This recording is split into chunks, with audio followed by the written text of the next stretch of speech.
Alors le temps de l'info, c'est parti. On va en parler avec nos invités de cette information sur Air France et la possible mise en danger de passagers le jour de l'attaque de l'Iran sur Israël avec Elisabeth Martichoux. Bonjour et merci beaucoup d'être avec nous, éditorialiste LCI. Bonjour Dominique Seux. Bonjour. Merci également d'être à nos côtés. Vous êtes éditorialiste et chroniqueur aux Échos et à France Inter. Bonjour Jean-Marie Le Guen, ancien député PS. Merci d'être là. Bonjour. Et nous sommes bien sûr avec Pascal Perry qui nous révèle ces informations ce matin. Le temps de l'info, c'est parti. Et la musique, non, je vais le faire moi-même. Air France donc ouvre une enquête suite à cette information exclusive. Des pilotes d'Air France depuis leur cockpit ont vu des missiles décoller le jour de l'attaque de l'Iran sur Israël. Alors vous allez voir des images, ce ne sont pas celles tournées par les pilotes en question, mais par des pilotes irakiens. Ce jour-là, ça donne une petite idée quand même de ce qu'ils ont pu apercevoir. La compagnie qui n'a pas demandé de faire demi-tour à un de ses vols, qui a donc survolé l'Irak. Le syndicat des pilotes dénonce le comportement de Air France. On en parle dans un instant avec vous, Xavier Titelman. Merci beaucoup d'ailleurs de vous être mobilisé pour nous. Ancien aviateur militaire, spécialiste aéronautique chez Air et Cosmos. Mais d'abord, cette information, c'est vous qui l'a révélée, Pascal Perry. Est-ce que vous pouvez nous en redonner tous les détails, s'il vous plaît? Alors, il s'agit du 1er octobre, d'abord, du vol AF662 entre Paris-Charles de Gaulle et Dubaï. Alors, si on a une carte, on va la montrer. Le vol passe par ce couloir aérien qui est là, pas très loin de l'Iran. Et sur le territoire irakien, c'est un couloir d'environ 10 nautiques de large, donc c'est relativement étroit. Ces territoires sont des territoires dangereux. Malgré tout, on a délimité une route, une voie de passage. Et alors la question qui se pose, c'est de savoir, 1er octobre, tir de 200 missiles, environ 200 missiles de l'Iran sur Israël. À quel moment l'information est connue, puisqu'on comprend que cette route, elle est entre l'artillerie iranienne et la cible israélienne. Donc potentiellement, il y a un risque de collision. Alors ce qu'on a appris ce matin, puisque l'information a progressé depuis qu'on l'a eu, c'est que le SNPL affirme, le syndicat national des pilotes de ligne, affirme que l'information était connue au moment où l'avion, le AF662, survolait la Turquie. Il était donc temps, vous voulez, de le dérouter, soit lui demander de revenir, soit trouver une route alternative qui aurait évité ce passage dangereux. L'entreprise nous dit, oui, mais l'avion était déjà engagé. Alors, ça se jouera à quelques minutes, probablement, peut-être à quelques dizaines de minutes. À quel endroit était-il sur ces 1500 km de frontières? Vous savez, 1500 km, à peu de choses près, de frontières. Ce couloir aérien qui traverse l'Irak, qui est une route sécurisée, avec, comme vous l'avez dit, des points de passage avec le service des observations irakien. Est-ce que l'avion était très engagé? Est-ce qu'il allait sortir pour déboucher vers sa destination finale, ou est-ce qu'il était au milieu? Bon, ça, c'est des questions qui se posent. La seule certitude que nous ayons aujourd'hui, c'est ce que nous dit le syndicat des pilotes, c'est que l'information a été connue. L'information des bombardements iraniens sur Israël a été connue au moment où l'avion n'était pas encore engagé dans ce corridor. Et c'est confirmé par le fait qu'il y a une enquête interne qui est engagée à Air France, moi je l'ai appris il y a une heure, et que des décisions, des sanctions auraient d'ores et déjà été prises, ou des mesures de mise à pied à titre conservatoire auraient été prises, parce qu'il y a manifestement un défaut de circulation de l'information. Des membres de la sécurité intérieure, et on nous dit que les acteurs directs de l'événement sont temporairement suspendus. Alors ça, c'est une mise à pied à titre conservatoire, c'est le temps d'instruire le dossier. Ça signifie pas qu'ils sont responsables, ça signifie que l'entreprise comprend qu'il y a eu un défaut d'information, peut-être une mise en danger potentielle de l'équipage et des passagers, et qu'il faut prendre toutes les mesures d'enquête qui s'imposent. Pardonnez-moi, vous citez beaucoup les syndicats. On va écouter l'un des représentants de syndicats qui était sur notre antenne ce matin, et ensuite on va retrouver Xavier Titelman. On l'écoute. Le risque étant connu, il est impossible de le prendre, et dès lors, pour nous, c'est bien la direction de la sûreté au sein de l'entreprise qui est responsable de ça. Comme je vous l'ai dit, elle a demandé à des avions de faire demi-tour et pas à celui-là. Donc la direction de la sûreté d'Air France est entièrement responsable, et son représentant légal doit en répondre. Et nous, c'est ce que nous exigeons au niveau du syndicat des pilotes. La confiance pour nous est rompue, la confiance qu'on doit à nos passagers et à tout le personnel navigant est juste non négociable. Donc à partir de là, nous attendons des réponses claires de l'entreprise. Nous sommes donc avec Xavier Titelman. Encore une fois, merci d'être avec nous, ancien aviateur militaire, spécialiste aéronautique chez Air et Cosmos. Y a-t-il eu, selon vous, mise en danger des passagers de l'appareil AF662 et de ses passagers? Ce sont des missiles balistiques qui ont été utilisés lors de cette attaque, lors de l'attaque de l'Iran sur Israël ce jour-là, des missiles qui se déplacent à une altitude quand même très élevée, très largement supérieure à celle de la circulation d'avions. Exactement. Après, dans les deux sens, il y a potentiellement des missiles de défense aérien comme le système Arrow 2 israélien qui peut aussi partir de l'autre côté et leur trajectoire n'est pas aussi balistique, pas aussi haute forcément que celle des missiles iraniens parce que ça va un peu plus à l'horizontale, un peu plus droit plutôt que d'avoir une sorte de forme en cloche. Donc il n'y a pas que les systèmes iraniens, il y a aussi les systèmes israéliens potentiellement. Et donc finalement la question c'est oui, entre ceux qui tirent et ceux qui vont se défendre, forcément, la totalité de l'espace aérien devrait être fermée, tout comme on le fait quand la Corée du Nord tire sans préavis. On est sur une situation où il n'y aurait eu aucun appareil en vol entre le point de départ et le point d'arrivée. Ça, c'est une certitude. La question, ça va être cette question du timing. Même si l'avion avait eu le droit de commencer à voler dans l'espace aérien irakien, est-ce qu'il n'aurait pas fallu lui demander de faire demi-tour ? Est-ce que l'équipage lui-même n'aurait pas eu la possibilité de faire ce choix une fois qu'il était au courant? Donc il y aura certainement une chaîne de responsabilité à définir entre la compagnie aérienne et sa cellule de crise et entre les pilotes eux-mêmes. Est-ce qu'ils ont eu information et est-ce qu'ils auraient dû faire demi-tour également de leur côté? Alors Xavier Titelman, il y a une question de Dominique Seux pour vous. Oui, bonjour. J'aimerais savoir comment, d'une manière générale, les avions sont contrôlés. On sait qu'il y a environ 20 000 avions qui volent en permanence au-dessus de la Terre, ce qui est beaucoup. Il y a même eu le 6 juillet dernier un record historique. Il y a 145 000 avions en même temps qui étaient dans le ciel. Comment est-ce que ce sont les compagnies qui dirigent, est-ce que sur des plaques continentales, des centres de contrôle continentaux, quelle est l'organisation habituelle? Parce que quand on se dit il y a 20 000 avions tous les jours en même temps en l'air ou 145 000, on se dit que c'est compliqué. Votre réponse, David Titelman? À ma connaissance, c'est 145 000 vols sur la journée. C'est-à-dire que les avions font plusieurs vols, mais les ordres de grandeur sont gigantesques de toute façon. Les avions, ils vont poser un plan de vol, c'est-à-dire qu'ils connaissent dès le début leurs points de passage, les différents points de passage. Par exemple, je vais vous donner un exemple réel. Un avion d'Air France qui revenait de mémoire de Corée du Sud, pendant que son vol commence à se dérouler pour revenir vers la France, il y a l'espace aérien du Kazakhstan qui se ferme parce que les Russes devaient lancer une fusée. C'est-à-dire que l'avion a fait un détour qui a duré des heures et des heures, à tel point qu'il n'avait plus assez de carburant pour venir jusqu'à Paris et qu'il a dû se poser en Europe de l'Est. Donc avoir des espaces aériens qui sont fermés et qu'on réadapte notre vol pour s'adapter à la réalité du terrain, c'est normal, c'est fréquent. Ça peut venir soit de l'espace aérien, et ben finalement ta destination c'est fermé pour cause météo, pour cause de sécurité, ou alors parce qu'on fait la guerre en Afghanistan et qu'on peut plus traverser.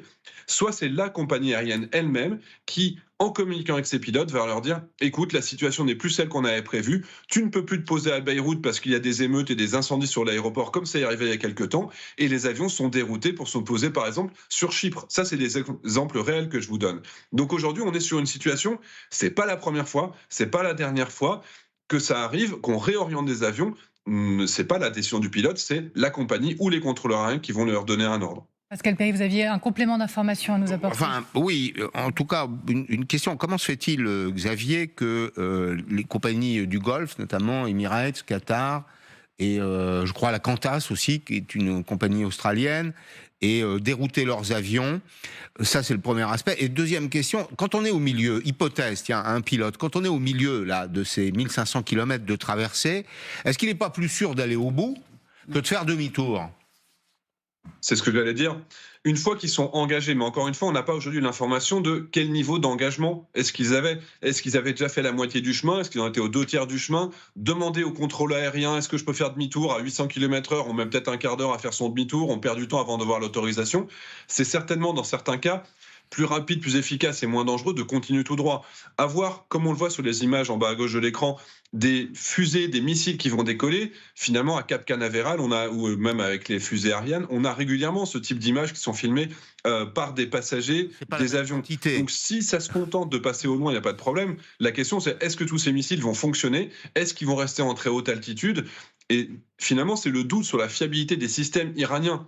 Là, il n'y a pas de risque direct. Évidemment, ça aurait jamais dû arriver. que des avions soient aussi proches de ces missiles-là. Mais une fois que c'était déjà lancé et qu'on était déjà engagé, effectivement, peut-être que la bonne solution était de continuer jusqu'à destination.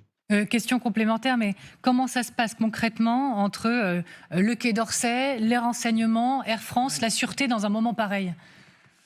Alors, il y a une cellule de crise au niveau de Roissy à Air France qui fonctionne évidemment H24 quand il y a des vols qui vont être disponibles, et ils reçoivent des informations qui leur viennent de tout le monde, de la sécurité civile, des services de météo et forcément des services gouvernementaux, dont le Quai d'Orsay. Je ne pense pas que les services de renseignement étaient particulièrement impliqués, parce qu'il suffisait de regarder LCI ce soir-là pour savoir ce qui se passait. Et donc, à partir du moment où l'information leur arrive, évidemment, ils prennent des décisions. Et c'est vraiment ça la question. Il y a certains vols Air France, et pas que Qatar et les compagnies Golf, ils ont fait demi-tour. Donc, on sait que Air France avait l'information.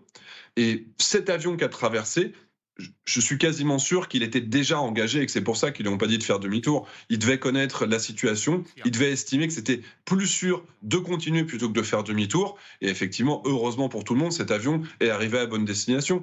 Mais la question, ce sera où était cet avion quand ils ont pris la décision de le laisser traverser. Et on n'a pas aujourd'hui les informations sur ce que connaissaient les pilotes, quel ordre ils ont reçu, ni où est-ce qu'ils se trouvaient quand ça a eu lieu. Confirmation de Pascal Perry, effectivement l'avion était bien engagé. Oui. Elisabeth Martichoux. J'avais juste un mot d'ambiance à dire. Vous savez, il y a toujours des conversations entre le poste de pilotage et les sites d'observation au sol.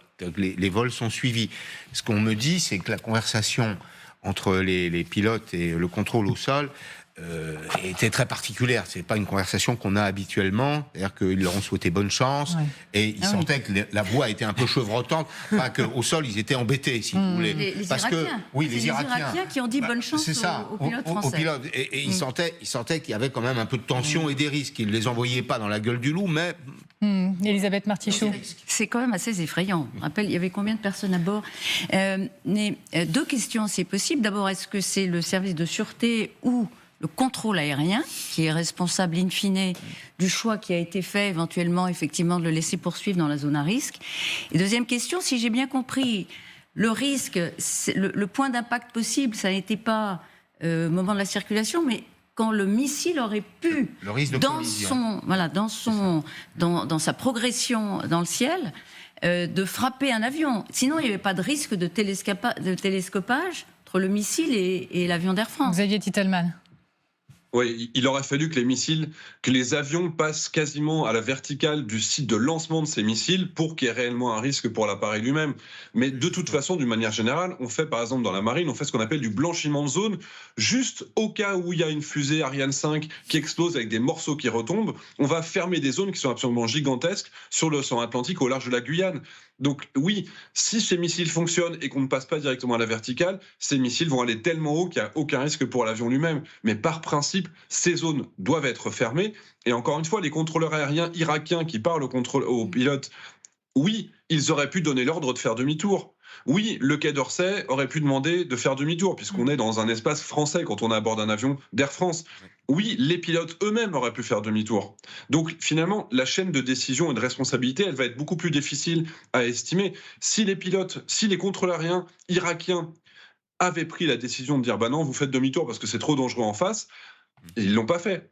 Donc est-ce que eux se rendaient compte que l'avion était déjà engagé, qu'il était déjà à la moitié du chemin, et que soit ils donnaient l'ordre de se poser tout de suite en Irak, ce qui n'était pas forcément plus sûr, soit ils disaient allez, bon courage, bonne chance, traversez, on a confiance en vous. C'est peut-être aussi ça. Oui, ils étaient au courant qu'il y avait des missiles qui volaient, mais c'est pas forcément eux qui avaient une bonne décision à faire de leur faire demi-tour. Peut-être que continuer ce trajet était la meilleure décision, la plus sûre à ce moment-là du vol. Xavier Titelman, vraiment beaucoup de questions. Ce sujet vraiment passionne, mais c'est vrai qu'il est quand même assez fort. Jean-Marie Le Guen. Une petite question complémentaire. J'avais cru comprendre lors de l'attaque précédente, pas de celle du 1er octobre, mais quand le dôme de fer avait joué un mois avant, je n'ai malheureusement pas la date en tête, j'avais cru comprendre que la chasse américaine et française d'ailleurs, celle qui est basée notamment aux Émirats, c'est-à-dire quand même pas loin, était intervenue de façon complémentaire contre les missiles balistiques. Est-ce que ça a été le cas cette fois-ci ? Est-ce que ça aurait pu l'être ? Et est-ce que ça ne venait pas en plus compliquer ? Parce que on voit bien qu'à ce moment-là, avoir des Rafales et puis des F-35 en vol en plein milieu du couloir, ça venait un peu compliquer les choses, non ? Question. Alors, en fait, c'est pas les mêmes types de missiles. L'attaque précédente avait cumulé des missiles de basse altitude ou des drones kamikazes, les mêmes que la Russie utilise contre l'Ukraine, et en même temps des missiles de haute altitude. Et ce sont les missiles de basse altitude, qui ne sont pas des missiles balistiques, qui avaient été interceptés par des avions de chasse. Et oui, dans ce cadre-là, dans l'attaque du mois d'avril, là, on aurait eu réellement des avions de chasse qui lançaient des missiles à la hauteur des avions de ligne qui seraient passés dans la zone. Ce qui n'était pas le cas ici. La totalité des missiles étaient des missiles de très haute altitude, donc les avions de chasse n'avaient aucun intérêt dans ce cadre-là. Oui, c'est uniquement des systèmes de défense aérienne. Les Iraniens ne nous avaient pas forcément prévenu de ce qu'ils allaient faire. Le temps file, messieurs, Les dames. Irakiens savaient Une remarque de Dominique sur le plateau, et moi j'ai une toute dernière question sur ce sujet pour vous. C'est l'occasion de rappeler un élément de contexte, c'est que la géopolitique a une influence sur la circulation aérienne. Il faut savoir que Air France ne circule plus au-dessus de la Russie depuis le 22 février 2022, et ça a des conséquences, y compris commerciales, puisque les compagnies chinoises, je parle sous votre contrôle Xavier, les compagnies chinoises ont récupéré une part de marché sur le trafic entre l'Europe et la Chine, alors que Air France est obligée de faire le tour. Nous sommes complémentaires. Pour cette dernière question sur le sujet, effectivement, ça se complique dans le ciel mondial, j'ai l'impression, parce que là, on parle de cette situation proche au Moyen-Orient, mais on n'oublie pas, d'ailleurs, je crois que vous êtes en Ukraine vous-même en ce moment, Xavier Titelman, c'est ça ? Tout à fait. Oui, voilà. Donc vous savez très bien ce qu'il en est aussi des questions de survol liées à la guerre Ukraine-Russie. C'est de plus en plus compliqué de traverser cette planète. Ah bah, il y a de plus en plus de zones qui sont totalement fermées, il y a de plus en plus de zones sur lesquelles il y a des risques, et puis quand il y a des guerres, quand il y a des pays qui lancent des missiles sans avertir, même si c'est juste des tests comme en Corée du Nord, ils n'avertissent plus. Et il y a quelques années, on avait eu un missile nord-coréen qui était passé pareil à quelques dizaines de kilomètres d'un avion, pas de bol encore une fois, c'était un avion Air France qui passait par hasard dans la zone vers la Corée du Sud. Donc il y a de plus en plus de difficultés. Maintenant, heureusement, on a quand même des préavis intéressants et on a une bonne communication des services de sécurité, des armées, des systèmes de radar qui permettent d'avoir une information quasiment en temps réel. Donc aujourd'hui, il faut être clair, quand il y a un risque, l'espace aérien, il est fermé. Mais aujourd'hui, si on ne peut plus traverser ni l'Ukraine, ni la Russie, ni toutes les zones qui vont entre l'Iran et Israël, il va falloir passer par le sud de l'Arabie Saoudite pour aller en Chine ou à Singapour. Ça va commencer effectivement à faire des détours importants.